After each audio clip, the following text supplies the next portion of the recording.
Имам. Түндүк Африка өлкөлөрүндөгү айылдардын бирине жаңы илими күчтүү жаш имамды молдону мечитке шайлашат. Өзү жаш болгону менен аябай илимдүү, аябай мыкты, такыба, үлгүлүү жигит болот. Бир жыл кызмат өтөгөн соң эл ичинде аябай мактоого татыйт. Рамазан айы келип, айыл эли сүйлөшүп, ар бир үй бүлө бир күндөн ошол жаш имамды тамакка чакырмай болушат. Күндө бирден үй бүлө конок кылып, сыйлап, кезек дагы бир жаш үй бүлөгө келет.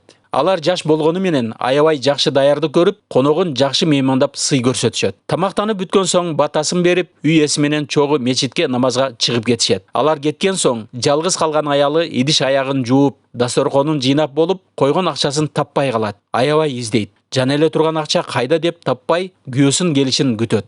Балким башка жака алып койгон чыгаар дегенсип. Күйөөсү келген соң айтып сураса, ал "Жок, мен тийген жокмун" дейт.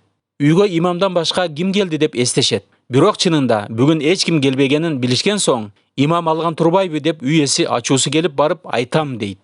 Аялы "Жок, айтпай тур. Балким себеби бар чыгар, күтө туралы" дейт.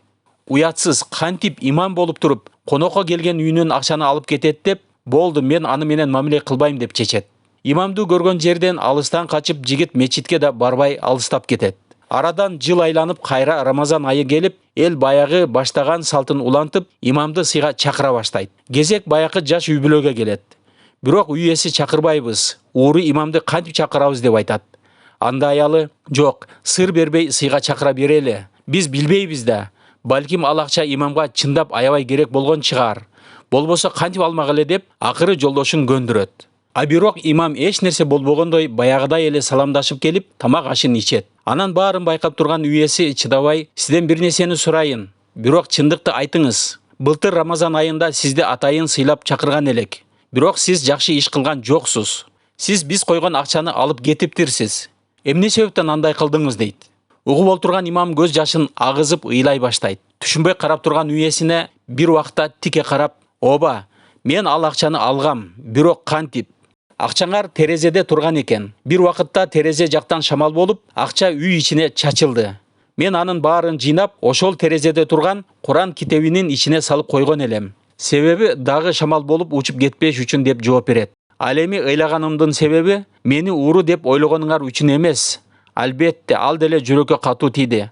Бирок эң өкүнүчтүүсү, ошол ыйык Куран китепти бир жыл бою ачып карабаганыңар. Демек китеп окулган эмес. Бул үйдө эгер окулганда акчаңарды табат элеңер да, мен ошон үчүн ыйладым" деп чыгып кетет.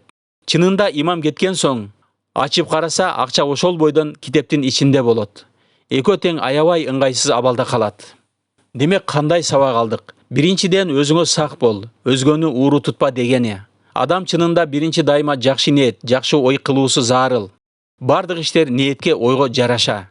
Экинчиден, ыйык Куран китебин жараткан Аллах Таала жер жүзүнө сактап койгула деп түшүргөн эмес. Ыйык Куранды окуп, сабак, илим алып, жашоого пайдалангыла деген. Куран китепти сөзсүз түрдө араб тилде гана окугула деп айткан эмес. Аны кыргыз, орус тилинде деле окуп, маанисине терең түшүнүп, жашоодо өзүбүз үчүн пайдалануу зарыл. Азыркы күндө Кыргызстанда дээрлик баарыбыздын үйүбүздө ыйык Куран китеби бар.